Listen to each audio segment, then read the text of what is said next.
Assalamualaikum warahmatullahi wabarakatuh. Perkenalkan, nama saya Muhammad Ridwan. Saya mahasiswa Universitas Islam Patimura Bekasi. Di situ ada NPM lengkap saya, dan saya akan menjelaskan konsep-konsep dasar teori kepribadian. Nah, yang pertama itu teori kepribadian. Teori kepribadian adalah sekumpulan anggapan atau konsep-konsep yang satu sama lain berkaitan mengenai tingkah laku manusia. Yang kedua, fungsi teori kepribadian. Fungsi deskriptif merupakan fungsi teori kepribadian dalam menjelaskan atau menggambarkan perilaku atau kepribadian manusia secara rinci, lengkap, dan sistematis. Pertanyaan-pertanyaan apa, mengapa, dan bagaimana seputar perilaku manusia dijawab melalui fungsi deskriptif. Yang ketiga, fungsi teori kepribadian.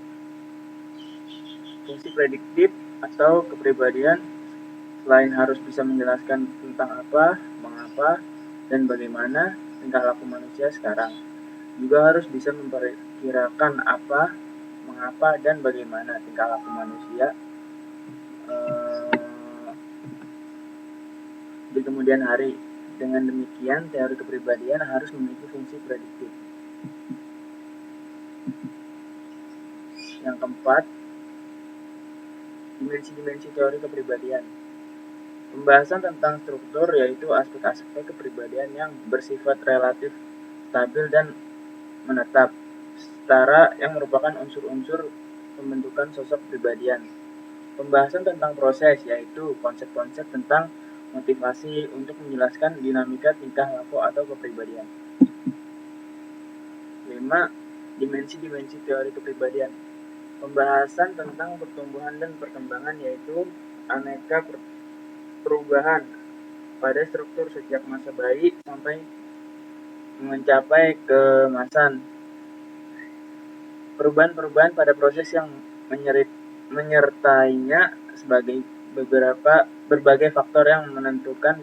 Pembahasan tentang psikologi yaitu hakikat, gangguan kepribadian atau tingkah laku beserta asal-usul proses perkembangannya. Selanjutnya, dimensi-dimensi teori kepribadian.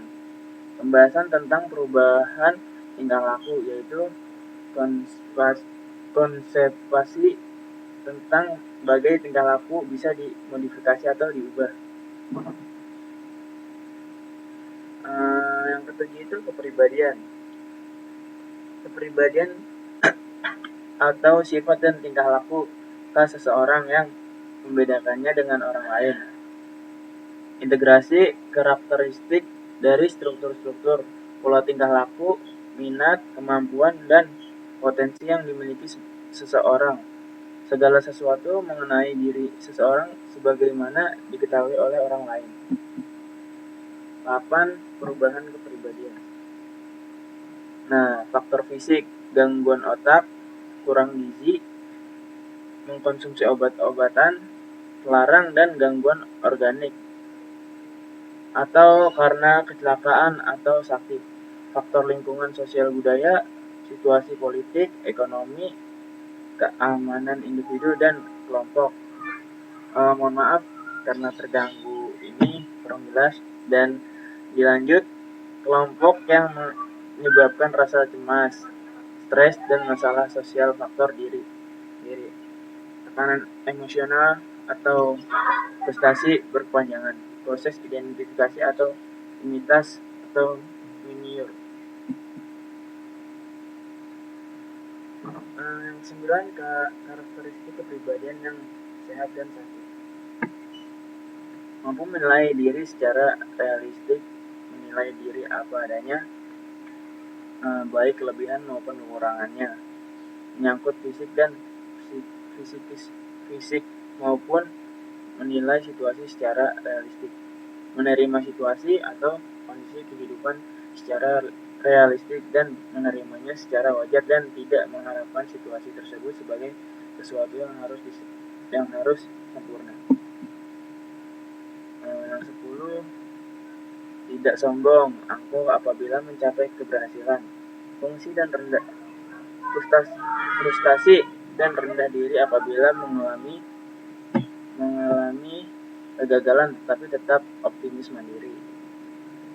optimis mandiri dalam secara berpikir dan bertindak maupun mengambil keputusan, mengarahkan dan mengembangkan diri serta menyesuaikan diri dengan norma lingkungannya.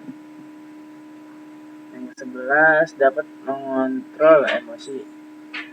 Merasa nyaman dengan emosinya, dapat mengatasi situasi frustasi, stres secara positif dan konstruktif, tidak destruktif, berorientasi kepada tujuan, merupakan tujuan yang berdasarkan pertimbangan yang matang, tidak atas dasar paksaan dari luar, dan berupaya mencapai dengan mengembangkan wawasan dan keterampilan berorientasi keluar, memiliki orientasi keluar diri, memiliki respek, peduli, dan empati terhadap orang lain dan masalah-masalah dalam lingkungan.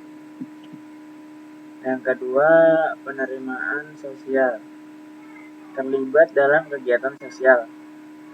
Memiliki sifat bersahabat dengan orang lain, merasa bahagia, merasakan kebahagiaan yang didukung oleh achievement atau pencapaian prestasi, dan affection, perasaan dicintai atau disayangi. Asik. Yang ke-13 itu ada watak kepribadian yang dipengaruhi oleh motivasi yang menggerakkan kemauan sehingga orang tersebut bertindak. Jadi dimaksudkan bahwa kepribadian seseorang menunjukkan tindakan akibat kemauan yang tangguh dan kukuh, maka ia dinamakan seorang yang berwatak, atau sebaliknya. Watak manusia. 1.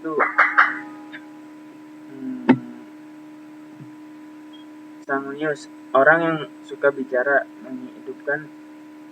menghidupkan pesta, mempunyai rasa humor yang hebat secara fisik maupun memukau, pendengar emosional, demonstratif, antusias dan ekspresif dalam pekerjaan. Tipe sanguini, orangnya kreatif dan inovatif, mempunyai energi dan antusias yang tinggi dan membuat orang lain terpesona atau terpengaruh untuk bekerja. Yang kedua, melankolius. Orang bertipe melankolis ini cenderung serius, tekun dan analisis, bahkan cenderung jenius, dan berkata. Untuk urusan bekerja, orang yang bertipe melankolis ini adalah orang yang merefleksioni dan mempunyai standar yang tinggi dalam perincian, gigih dan cermat dalam serta teratur dan rapi. Untuk urusan pergaulan, orang bertipe melankolis biasanya menghindari perhatian. Yang ketiga, koleris, berkata menjadi seorang pemimpin, sangat dinamis dan aktif, dan juga berkemauan tegas dan kuat. Orang bertipe ini tidak mudah patah semangat dan tidak emosional dalam bertindak, serta dalam diri yang koleris memancarkan sebuah keyakinan.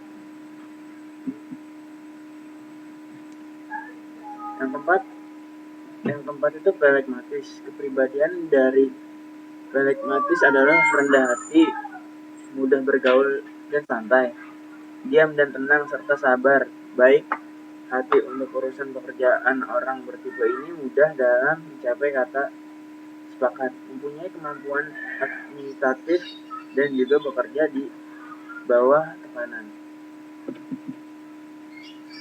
Yang ke-19, lanjut tadi, temperamen. Gejala karakteristik dari sifat emosi individu termasuk mudah atau tindakannya tentang rangsang